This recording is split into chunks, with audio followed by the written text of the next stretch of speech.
안녕하세요. 저는 열차 승무원으로 일하고 있는 30대 여자입니다. 여러분, 이런 말 들어보셨나요? 사람의 본성은 돈을 가졌을 때 드러난다는 말이요. 한없이 착해 보이던 사람도 가진 게 많아지면 남들을 하대하거나 무시하는 경우가 있잖아요. 그런데 여기에 딱 걸맞는 사람이 제 주변에 있더라고요. 그건 바로 저의 전 남편과 전 시모입니다. 제 인생의 유일한 오점이 바로 그런 인간들과 잠시나마 가족이었다는 것입니다.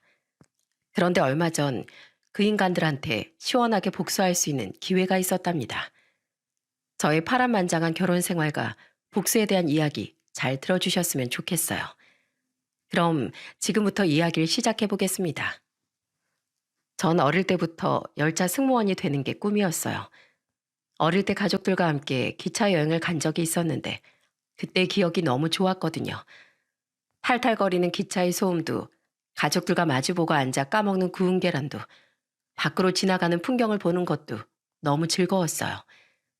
열차 승무원이 된다면 하루 종일 기차 안에 있을 수 있으니 정말 좋겠다고 생각했죠. 그래서 전 대학에 들어간 후 열차 승무원이 되기 위해 정말 많이 노력했어요. 자기소개서 첨삭도 많이 받았고 면접을 위해 스터디 모임도 하는 등 끊임없이 준비했죠. 결국 전 20대 중반에 그렇게 꿈에 그리던 열차 승무원으로 취직할 수 있었답니다. 그런데 막상 열차 승무원으로 일을 하고 보니 마냥 즐겁지만은 않았어요. 실수를 해서 선배한테 혼나기도 하고 진상 손님도 많았거든요. 간식 카트를 끌고 지나가는 절 술집 여자 취급하는 손님도 있었고 말도 안 되는 걸로 고집을 부리는 손님들도 많았어요. 하루는 승차권도 없이 남의 자리에 앉은 사람이 있었네요. 제가 자리는 원래 주인에게 돌려주고 무임 승차하셨으니 운임을 부과하겠다고 하자 저한테 막 소리를 지르더라고요. 사람이 왜 이렇게 융통성이 없어? 자리도 많은데 한 명 정도 그냥 태워줘도 되는 거 아니야? 나한테서 돈 받아서 뭐 얼마나 부자 되려고?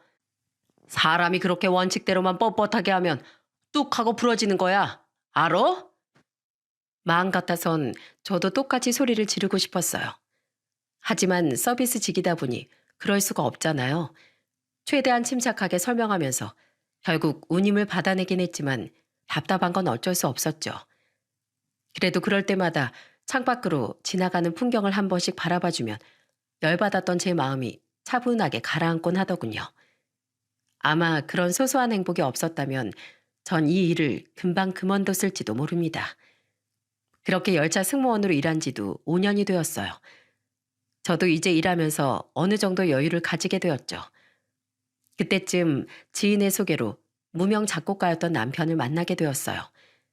수입도 거의 없었고 불안정한 직업이었지만 언젠간 남들이 다 인정하는 좋은 노래를 만들겠다고 말하며 꿈을 향해 열심히 달려가는 그 모습이 좋아 보이더군요.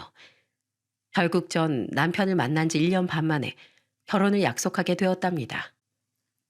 예비 시댁에 인사를 드리러 갔는데 시부모님은 진수 성찬까지 차려주며 절 환영해 주셨어요. 시모는 제가 열차 승무원이라는 걸 특히나 좋아하시더라고요. 거기가 공기업 아니니? 여자 직업으로 공기업 직원이면 아주 1등 신부감이지.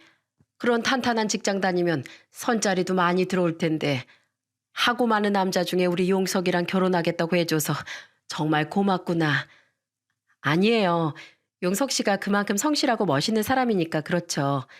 비록 용석 씨가 지금은 다듬어지지 않은 투박한 돌처럼 보여도 언젠간 그 안에 숨어있는 다이아몬드를 드러낼 수 있는 날이 올 거라고 믿어요. 어머, 어쩜 말도 이렇게 예쁘게 하니? 내가 정말 돈복은 없어도 며느리 복은 타고났나 보구나. 어떻게 이런 천사 같은 아이가 우리 집안에 들어올 수가 있었을까? 시부모님이 워낙 절 좋아해 주시고 칭찬해 주시니 기분이 좋더라고요. 저야말로 시댁복을 타고났나 보다 하고 생각했죠. 그런데 문제는 친정 부모님이었어요. 건실한 회사원도 아니고 돈도 못 버는 무명 작곡가다 보니 저희 부모님이 못 믿어 하셨거든요. 그런데 남편은 저희 부모님께 무릎까지 꿇고 이렇게 부탁하더라고요. 제가 지금은 보잘것없는 무명 작곡가지만 언젠간 꼭 히트곡을 만들어서 멋진 남편과 든든한 사이가 될 수 있도록 노력하겠습니다. 만약 제가 5년 뒤에도 무명 생활을 벗어나지 못한다면 투잡, 쓰리잡을 뛰어서라도 그동안 못한 남편 노릇 다 하겠다고 약속할게요. 그러니 이번 한 번만 절 믿고 결혼 허락해 주십시오. 저 정말 최선을 다해 노력할 자신이 있습니다. 그러자 저희 부모님은 한동안 말이 없으시더니 그 패기와 진정성이 마음에 든다며 결혼을 허락해 주시더군요. 결국 저는 30대 초반에 남편과 결혼하게 되었어요. 남편과의 결혼 생활은 즐겁긴 했지만 경제적으로는 조금 힘들었어요. 남편이 수입이 없다 보니 제 월급으로 생활을 할 수밖에 없었는데 저도 연봉이 많은 편은 아니어서 매일 절약하며 살아야 했거든요. 그래도 전 남편이 작곡에만 매진할 수 있도록 최선을 다해 내조를 했답니다. 남편은 지하에 있는 허름한 작업실에서 작업을 했는데 밤샘 작업을 하느라 집에 안 들어올 때도 많았어요. 전 퇴근하고 피곤한 상태에서도 반찬을 해서 남편의 작업실에 갖다 주곤 했죠. 여보, 피곤할 텐데 또 왔어? 밥은 그냥 내가 대충 챙겨 먹으면 되는데 나 때문에 너무 고생하는 거 아니야? 괜찮아. 남편이 잠도 제대로 못 자고 이렇게 열심히 하는데 당연히 아내로서 이 정도는 해야지. 아유, 그런데 이게 다 뭐야? 커피랑 에너지 음료 이렇게나 많이 마신 거야? 여보, 이러다가 큰일 나. 쉴 땐 쉬고 잘 땐 자면서 해야지. 성공하는 것도 좋지만 몸 건강한 게 더 중요하잖아. 고마워, 여보. 그런데 이렇게 청소까지 해줄 필요는 없어. 내가 시간 날 때 치울 테니까 놔둬. 당신이야말로 피곤할 텐데 집에 가서 얼른 쉬어. 안 그래도 지하라서 공기도 안 좋은데 이런 거 바로바로 안 치우면 곰팡이도 생기고 당신 몸에도 안 좋단 말이야. 이런 건 내가 알아서 치울 테니까 당신은 신경 쓰지 마. 나 청소 조금 더 한다고 별로 힘들 것도 없어. 남편은 일이 한 번 집중하면 주변을 잘 신경 못 쓰는 스타일이라 하나씩 챙겨주지 않으면 안 됐어요. 그러다 보니 책상엔 먹다 남은 컵이나 그릇들이 계속 쌓였고 그걸 치우는 건 제 몫이었죠. 하지만 전 불만 같은 건 없었어요. 제가 내조를 해서 남편이 성공할 수만 있다면 뭐든지 할 수 있었으니까요. 남편은 일에 미쳐 있긴 했어도 자상한 성격이었어요. 결혼 1주년 땐 저를 위해 만들어준 노래를 들려주기도 했습니다. 여보, 이 노래 어때? 내가 당신만을 위해서 만든 노래야. 그동안 내 뒷바라지 하느라고 고생 많이 했잖아. 그런데 내가 돈도 없고 가진 건 재능뿐이라 당신한테 줄 수 있는 게 이것밖엔 없었어. 여보, 우리 벌써 결혼 1주년이야. 이렇게 부족한 날 남편으로 맞아줘서 정말 고마워. 내가 꼭 성공해서 당신한테 몇 배로 보답할게. 남편은 그렇게 말하면서 저에게 꽃다발을 건네주더군요. 저는 너무 감동을 받은 나머지 눈물을 흘리고 말았어요. 남편이 만들어준 노래가 비싼 보석이나 가방보다도 훨씬 좋은 선물로 느껴지더라고요. 그래서 한동안 그 노래를 얼마나 흥얼거렸는지 모릅니다. 남편뿐만 아니라 시댁 식구들도 저한테 참 잘해줬어요. 명절에 시댁에 가면 다들 제 칭찬을 해주셨거든요. 그런데 고생 끝에 낙이 온다고 그렇게 내조를 하다 보니 남편이 드디어 엄청난 성과를 내게 되었어요. 결혼한 지 3년 만에 남편이 작곡한 노래 하나가 히트를 쳐서 순식간에 돈방석에 앉았거든요. 한번 유명해지자 꼭 의뢰가 많이 들어오기 시작하더군요. 얼마 전까지만 해도 작업실 월세 낼 돈도 부족했는데 이젠 작업실도 비싼 동네로 옮기고 고급 장비들도 많이 사들이게 되었어요. 새로운 작업실로 이사하던 날 남편이랑 끌어안고 얼마나 기뻐했는지 모릅니다. 여보, 이거 꿈 아니지? 거봐, 내가 당신 꼭 성공할 수 있을 거라고 했잖아.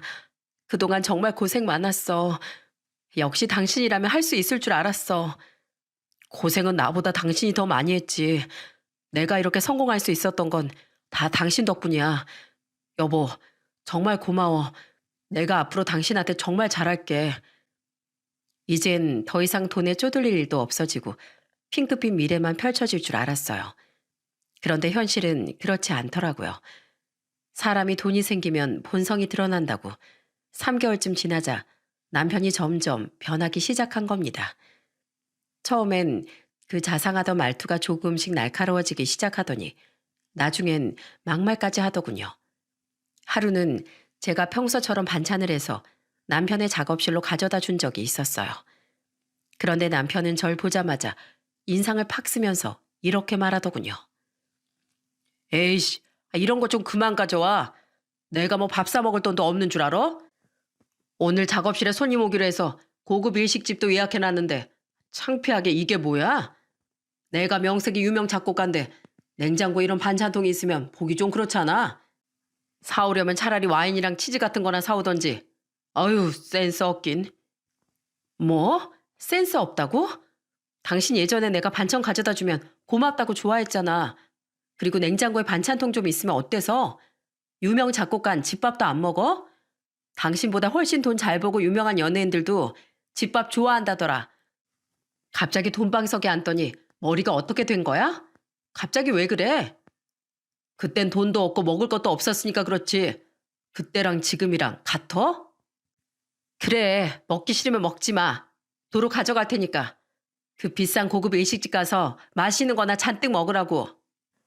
저는 그렇게 말하고선 반찬통을 그대로 들고 밖으로 나와버렸어요. 기껏 좋아하는 반찬을 만들어서 갖다 줬더니 타박이나 하는 걸 보고 정말 서운하더라고요. 다신 이런 거 안 해주겠다고 다짐하면서 집으로 돌아왔어요. 그런데 남편이 변한 건 말투뿐만이 아니었어요. 예전엔 작업실에 처박혀서 작업만 정신없이 하던 사람이 점점 술과 유흥을 즐기기 시작하더군요. 도대체 작업을 하긴 하는 건지 술 취해서 집에 들어오는 날이 많았어요. 그런데 어느 날 술 먹고 들어온 남편의 옷을 정리하다가 자켓 주머니에서 생각지도 못한 걸 발견하고 말았어요. 딱 봐도 여자가 나오는 술집의 명함인 것 같더라고요. 저는 늦잠을 자고 일어난 남편에게 명함을 내밀면서 따졌죠. 당신 이거 뭐야? 이젠 하다하다 여자 나오는 술집까지 다녀? 당신 원래 이런 사람 아니었잖아. 도대체 왜 그래? 피곤해 죽겠는데 아침부터 웬 난리야? 그래, 여자 나오는 술집 좀 갔어. 난 그런 데 가면 안 되냐? 다들 나한테 잘 보이고 싶어서 밥 사고 술 사고 그런 데까지 데리고 가서 접대를 하겠다는데 그럼 어떡해? 내가 뭐 가고 싶어서 간 줄 알아? 그런데 데려간다고 가는 게 정상이야? 뭐 잘했다고 그렇게 뻔뻔해? 그럼 어쩌라고? 사회생활 몰라? 사회생활? 원래 이 바닥이 다 그런 거야. 모르면 좀 가만히 있으라고. 그래, 사회생활이라고 쳐. 그럼 적어도 나한테 미안해야 되는 거 아니야? 어떻게 이렇게 뻔뻔하게 나올 수가 있냐고. 아무리 어깨에 뽕이 가득 찼다지만 너무 심한 거 아니야? 정말 실망이다. 안 그래도 갑자기 변한 남편 때문에 속상했는데 시댁 식구들마저 점점 이상해지기 시작하더군요. 다들 돈에 환장이라도 한 건지 돈 잘 버는 남편을 떠받들기 시작했어요. 명절 때 시댁에 갔는데 남편은 또 술에 취해 방에 들어가서 자고 저는 시댁 식구들과 함께 고스톱을 치고 있었죠. 1,000원, 2,000원씩 따면서 다들 재밌어하고 있는데 잠에서 깬 남편이 거실로 나오더니 이렇게 말하더라고요. 아유, 겨우 몇천 원 따면서 너무 재밌어하는 거 아니야? 사람이 통 크게 놀아야지. 자, 우리 첫째 형님 5만 원, 둘째 형님은 애가 둘이니까 10만 원. 에이, 치사하다. 용서가, 나도 10만 원 주면 안 될까? 내가 더 형님이잖아. 글쎄, 생각 좀 해볼게. 요즘에 작업을 많이 했더니 어깨가 아주 욱신거려 죽겠네. 누가 시원하게 주물러 줄 사람 없나? 내가 할게. 내가 왕년에 사과도 한 손으로 웃게던 사람인 거 알지? 가만히 있어봐. 내가 시원하게 주물러 줄 테니까. 어때? 시원하지? 더 살살할까? 아니면 더 세게? 말만 해. 네가 원하는 대로 다 해줄 테니까. 역시 우리 첫째 형님이 손맛이 아주 좋네. 이러면 내가 또 가만 못 있지. 자, 5만 원. 우와, 5만 원이다. 어디 또 불편한 데 없어? 불편한 데 있으면 또 다 말해. 뭐야, 5만 원이 이렇게 쉽게 나온다고? 용서가, 다리 좀 쭉 펴봐. 큰형이 어깨 담당이니까 내가 네 다리 담당할게. 따뜻한 물 떠다가 조격이라도 좀 해줄까?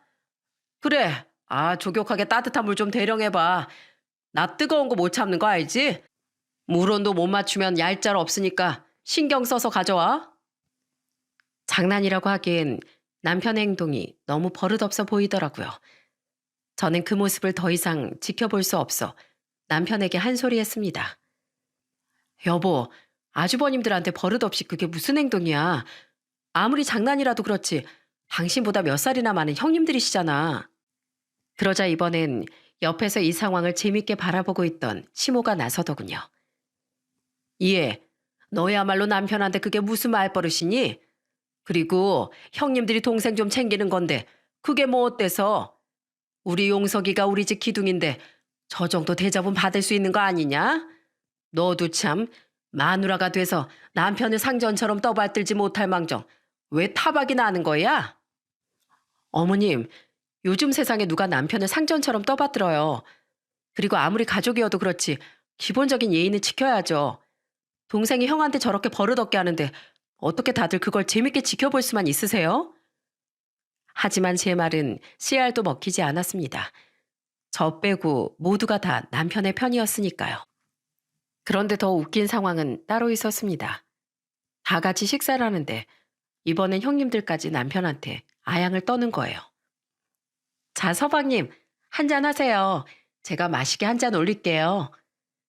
첫째 형님은 무슨 술집 여자처럼 조신한 자세로 남편한테 술을 따라주더라고요. 남편은 좋다고 그걸 받아먹고 있고 아주버님들은 기분이 나쁘지도 않은지 껄껄대고 웃더라고요.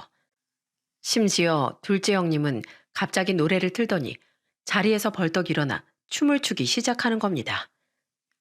서방님, 저 어때요? 이 정도면 아이돌 할 수 있지 않아요? 에이, 형수님이 아이돌 하기엔 외모가 많이 떨어지죠. 요즘 아이돌 데뷔하는 애들 얼마나 예쁜지 몰라요? 일단 쌍꺼풀부터 하고 코도 좀 세우고 얼굴도 돌려깎기 한 다음에 다시 오세요. 아참, 살도 한 20kg는 빼야겠네. 어머, 정말 그렇게만 하면 아이돌 데뷔할 수 있는 거예요? 그럼 서방님이 대박곡 하나 주시는 거예요? 저한테 곡 받고 싶어하는 애들이 줄을 섰는데 그렇게 쉽게는 안 되죠. 아참, 그런데 어차피 안 되겠다. 나이가 벌써 40대라 트로트 쪽 아니면 안 되겠는데요. 그런데 요즘에 트로트 쪽도 아주 쭉쭉빵빵한 애들 많은 거 아시죠? 형수님은 많이 모자라신데.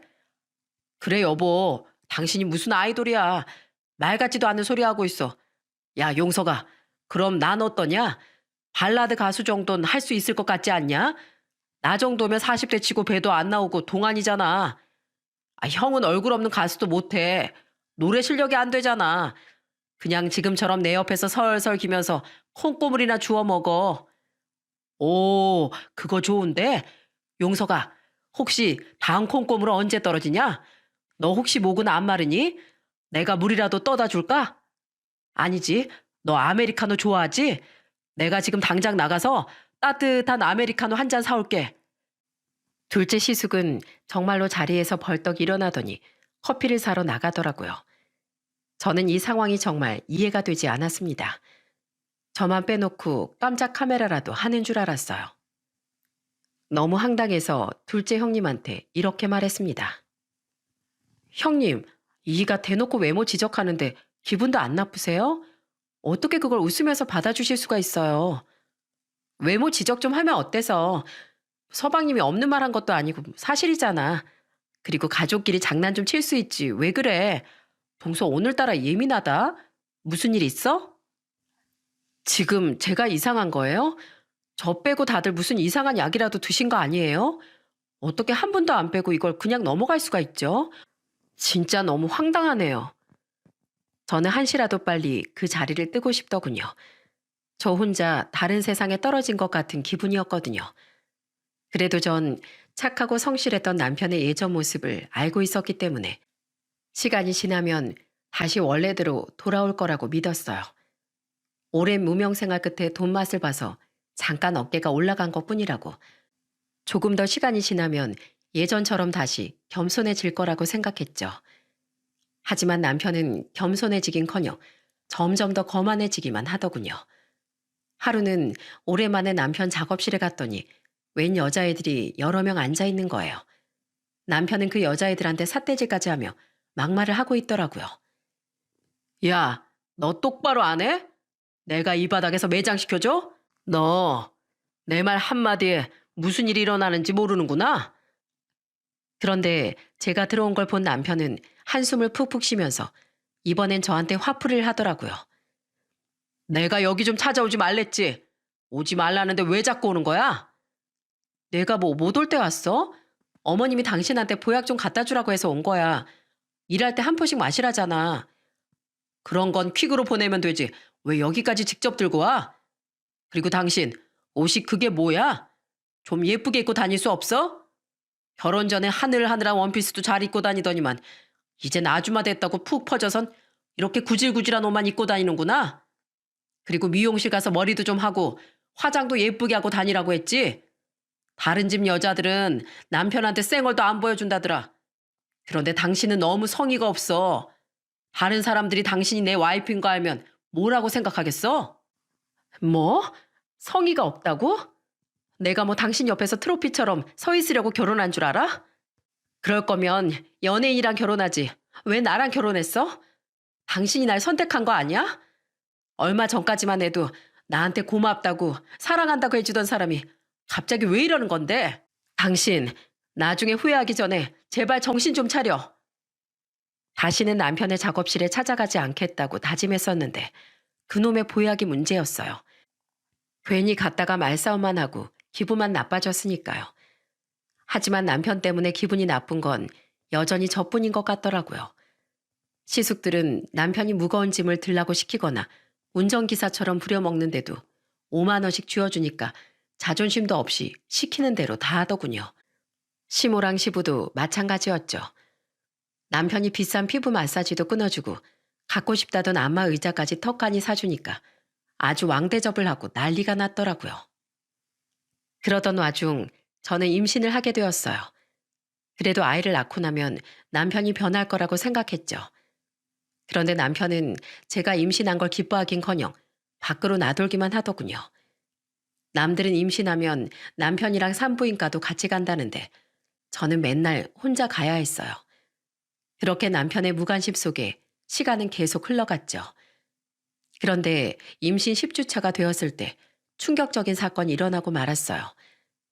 집으로 우편물이 와서 열어봤는데 그 안에 믿을 수 없는 내용물이 들어있었거든요. 그건 바로 남편 앞으로 날아온 고소장이었습니다. 남편이 가수 연습생들에게 불필요한 신체 접촉을 해서 고소를 당하게 된 거였어요. 저는 집에 들어온 남편에게 그 고소장을 내밀며 따지기 시작했죠. 당신 이거 뭐야? 여기 써있는 내용이 다 사실이야? 아무리 할 짓이 없어도 그렇지 어떻게 이런 끔찍한 짓을 해? 아, 어쩌라고? 그럼 뭐 연예인 되기가 쉬운 줄 알아? 원래 이 어깬 다 그런 거야. 내가 재수없게 걸린 것뿐이라고. 당신이 알면 뭘 알아? 뭐라고? 재수없게 걸린 거라고? 당신 진짜 미쳤구나. 저는 남편의 적반하장에 피가 거꾸로 솟는 줄 알았습니다. 순식간에 눈앞이 핑 돌고 당장이라도 토할 것 같더군요. 그러더니 갑자기 배가 끊어지듯이 아프면서 바닥에 쓰러지고 말았습니다.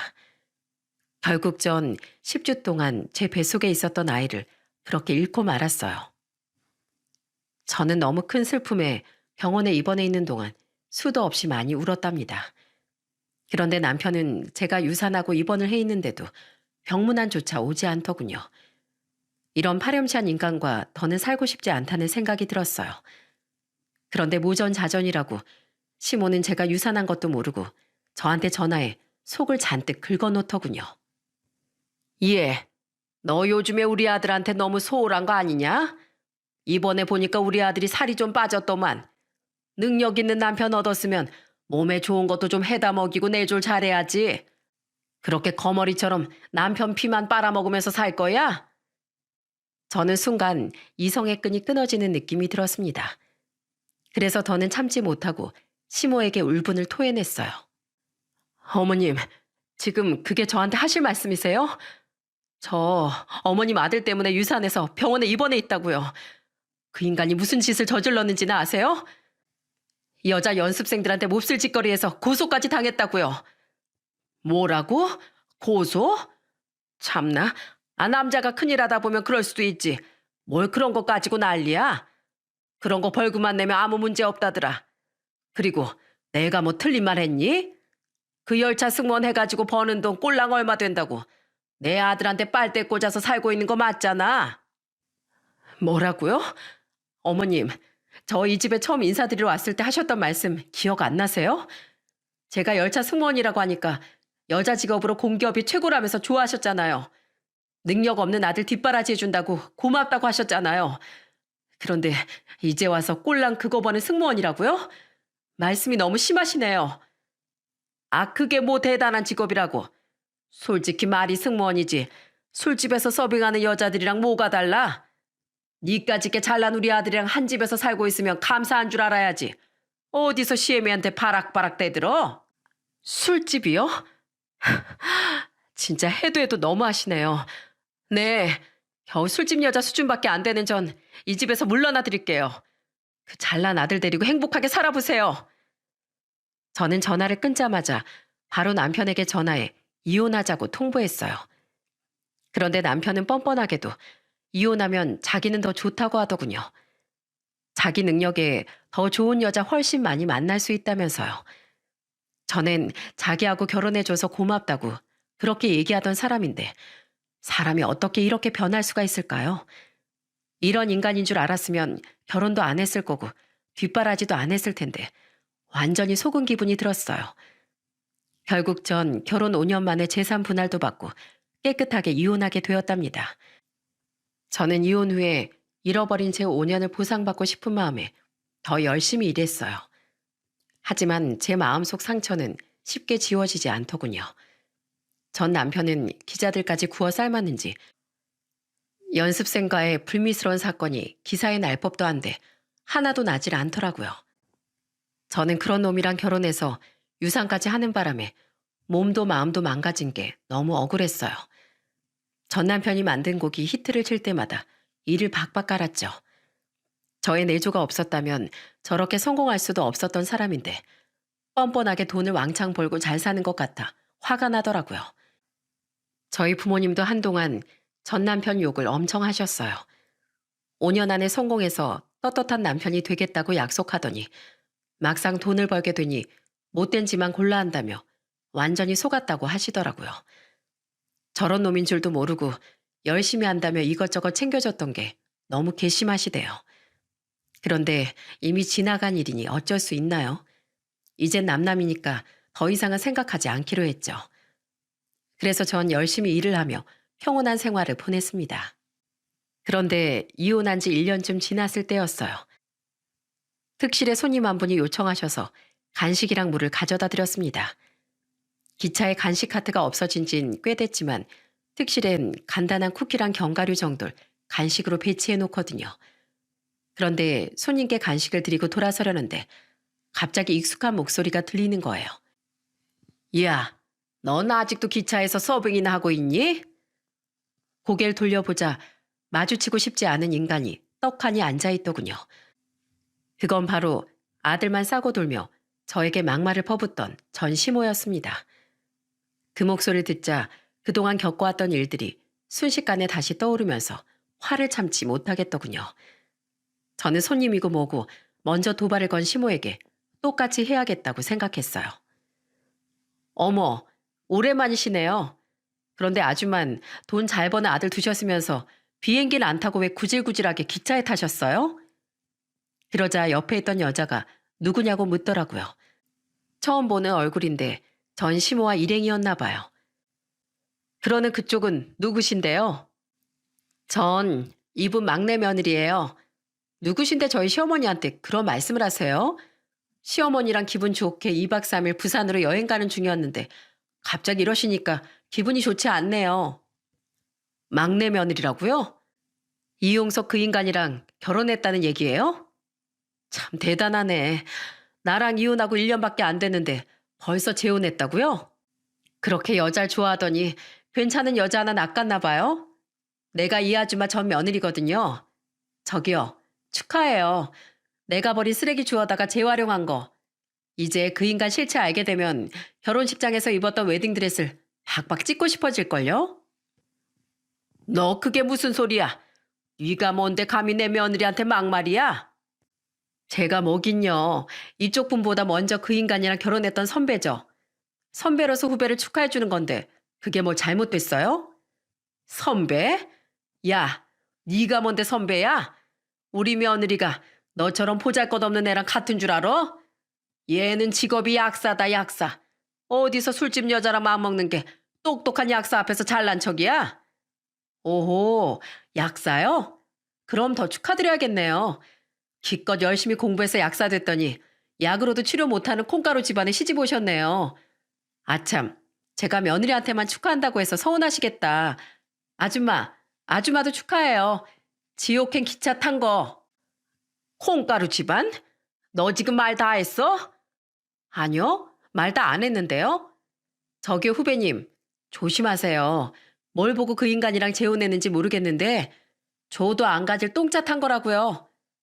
야, 너 미쳤어? 도대체 왜 이래? 사람들이 다 쳐다보고 난리 났잖아. 당장 그만 안 둬? 전 시모의 말에 주변을 둘러보니 다른 손님들이 웅성거리며 우리 쪽을 쳐다보고 있더군요. 몇 명은 휴대폰을 꺼내 촬영까지 하는 것 같았어요. 전 시모는 쪽팔리니까 그만두라며 소리를 지르더군요. 그런데 그때 전 남편과 재혼한 여자가 저에게 이러더라고요. 저기요, 무슨 말인지 자세히 좀 말해 주실래요? 제가 모르는 게 많은 것 같아서요. 역시 똑똑한 약사분이라 그런지 배움의 의지가 많으시네요. 그럼 저쪽 통로 쪽으로 같이 가실래요? 제가 오늘 아예 날 잡고 공부시켜 드릴게요. 그 쓰레기 같은 인간을 넘겨주는데 인수인계는 확실히 해둬야죠. 그 여잔 심각하게 굳은 얼굴로 자리에서 일어나더니 저를 따라오더군요. 전 시모도 소리를 지르며 저를 쫓아왔습니다. 저는 열착한 사이에 있는 통로에서 그 여자에게 모든 사실을 폭로하기 시작했어요. 저기요, 그 인간 무명 생활이 얼마나 길었는 줄 아세요? 제가 그거 뒷바라지하느라 3년 동안 혼자 돈 벌어서 먹여 살리고 반찬까지 해다 바치고 작업실 청소부까지 자처한 사람이에요. 그 인간 5년 안에 성공 못하면 쓰리자까지 해서 저 먹여 살리겠다고 약속했거든요. 그런데 노래 하나가 빵 뜨더니 어떻게 된 줄 아세요? 무슨 아수라 백작도 아니고 사람이 180도로 변했다니까요. 이야, 사람이 살다 보면 성격이 변할 수도 있는 거지. 넌 뭐가 그렇게 잘나서 이 난리야? 아줌마 좀 조용히 하세요.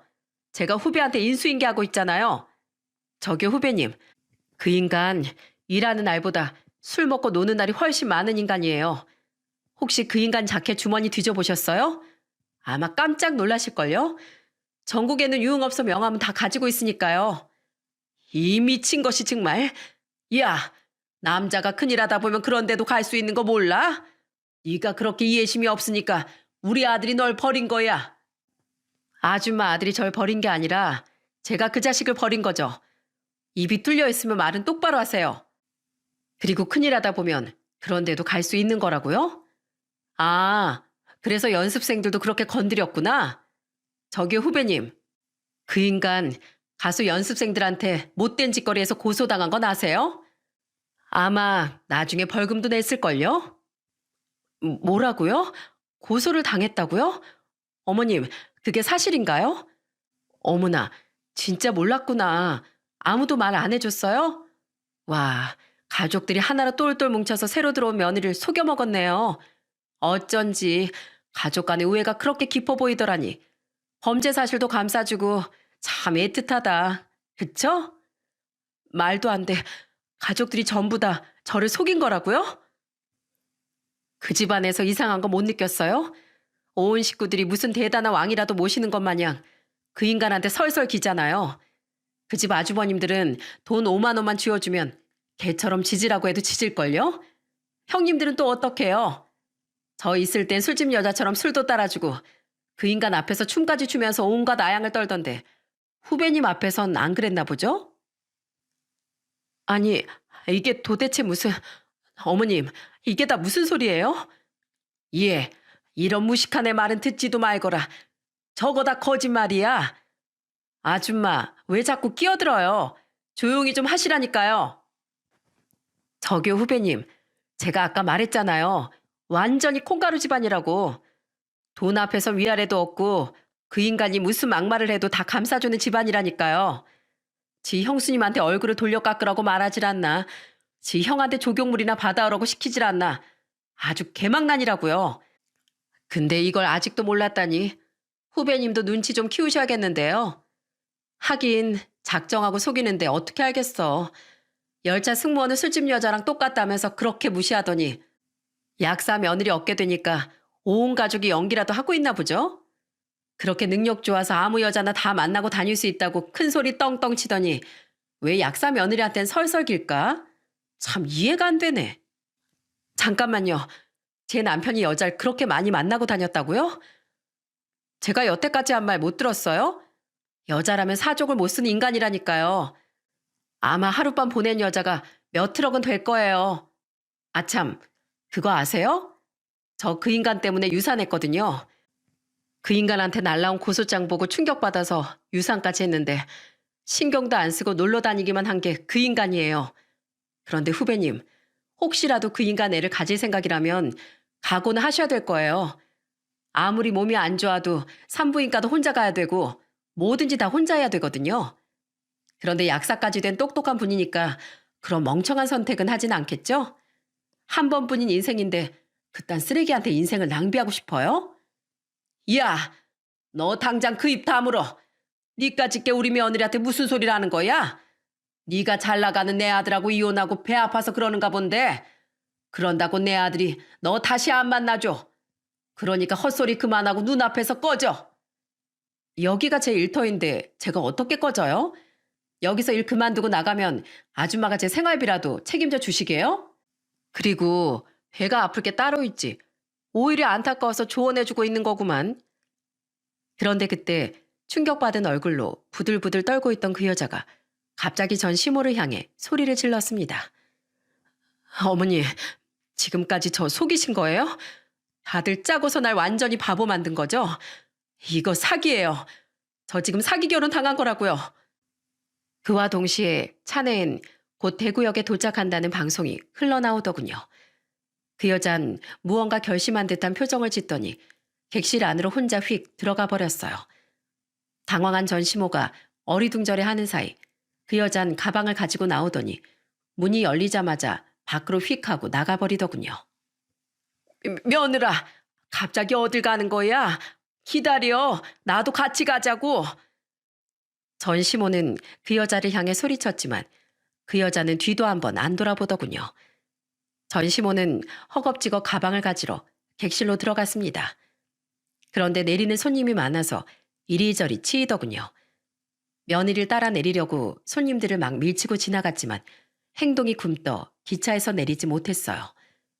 며느리와 2박 3일 부산 여행을 하러 가는 중에 며느리한테 버림받고 혼자 남겨진 거죠. 이미 기차는 문을 닫고 출발했는데 내려달라고 고래고래 소리를 지르더라고요. 야, 당장 열어. 당장 이 문 열라고. 이게 다 너 때문이잖아. 기껏 약사 며느리 얻었더니 왜 쓸데없는 소리를 해서 이 사단을 만들어? 그런데 그때 같은 칸에 타고 있었던 다른 손님들이 한마디씩 하기 시작했어요. 에이씨, 왜 이렇게 시끄러워? 아줌마, 아까부터 왜 자꾸 소리를 지르는 거예요? 이보세요. 아까 들어보니까 망나니 집안인 것 같은데 그게 뭐 자랑거리라고 큰 소리로 떠들어요. 시끄러우니까 입 좀 다무세요. 저기요. 한 번만 더 시끄럽게 하면 경찰에 신고할 거거든요.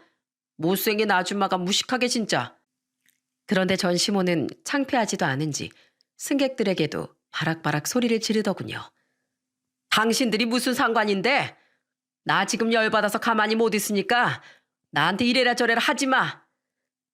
참다 못한 승객들이 전시모에게 단체로 욕을 하기 시작하고 상황은 아주 난장판이 되었습니다. 저는 열차 승무원으로서 상황을 진정시켜야 할 의무가 있었기에 전시모에게 이렇게 말했어요. 아줌마, 좋은 말로 하니까 못 알아들어요? 제발 조용히 좀 하라고요. 아줌마 아들이 유명한 작곡가인데 엄마가 돼서 이렇게 교양 없이 진상 부리면 되겠어요?